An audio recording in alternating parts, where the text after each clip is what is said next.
रे मियाँ सब नेपाल से भाग जो, नहीं तो हिंदू छौरा सब बहुते सनक गेल छौ। मार दे तू रे, भाग जो नेपाल से रे भाई। नमस्कार आदरणीय बुवा आमा दिदीबहिनी तथा दाजुभाइहरू, म आज एक अत्यन्त संवेदनशील घडीमा तपाईहरु सामु उपस्थित भएको छु। केही दिन अघि सुनसरीको देवानगञ्ज, सिराहा लगायतका स्थानमा भएको दुःखद घटना र त्यसपछि केही जिल्लाहरूमा उत्पन्न अशान्त वातावरणलाई लिएर नेपाल सरकार पूर्ण रूपमा गम्भीर र संवेदनशील छ।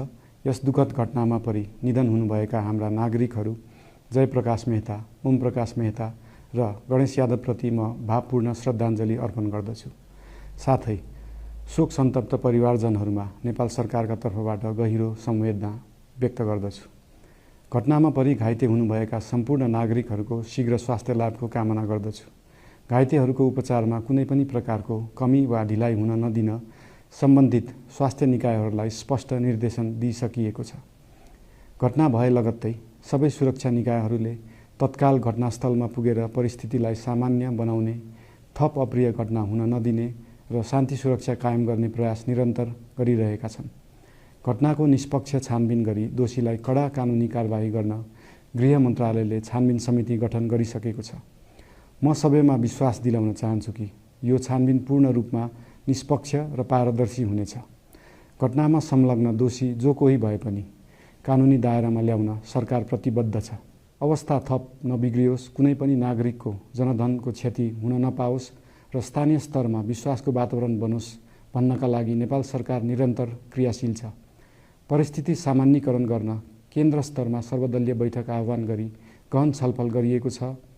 स्थानीय तहसम्मै जनप्रतिनिधि, नागरिक समाज, विभिन्न धार्मिक गुरुहरू, समुदायका अगुवा तथा सामाजिक व्यक्तित्वहरूसँग निरन्तर संवाद भइरहेको छ।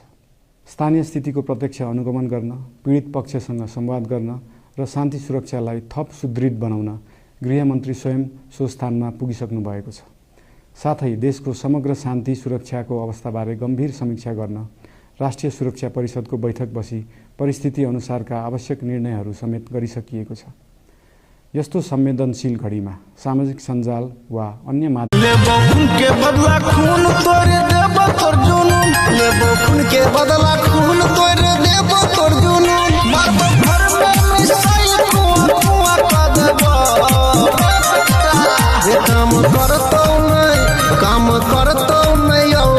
दुआ पाकिस्तान धुआं धुआं कर देबो।